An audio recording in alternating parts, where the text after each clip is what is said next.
আমরা এসেছি স্টাইল বাজারে পুজোর মার্কেটিং করতে। তো মেয়ে ওখানে জামা দেখছে, আমি হাতের মধ্যে নিয়ে নিয়েছি এতগুলো, জানি না কোনটা নেব। তবু আমি একটা জিন্স প্যান্ট নিয়েছি, তোমাদের সঙ্গে বাড়িতে শেয়ার করবো অবশ্যই। আর মেয়ে ওখানে দেখছে, তাও তোমাকে দেখ, এই যে দেখছি। আর এখানে প্রচুর ভিড় হয়েছে দেখো।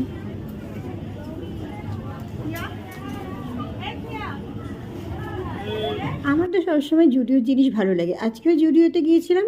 জুডিও 1 ঘন্টা বন্ধ ছিল, কারণ তাদের ভেতরে কাজ হচ্ছিল বলে। তাই 1 ঘন্টা দাঁড়িয়ে থাকবো, তাই আমরা চলে আসলাম স্টাইল বাজারে। এখান থেকে কিছু শপিং করলাম, করার পর তারপর আমরা চলে আসলাম বাজার কলকাতায়। বাজার কলকাতায় আমাদের একটা জিনিসও পছন্দ হয়নি।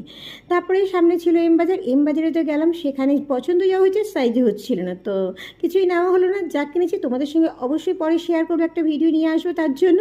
তো বন্ধুরা, তোমরা কী কী শপিং করলে অবশ্যই ভিডিওর মাধ্যমে দেখিও। চলো আজকের মতো টাটা।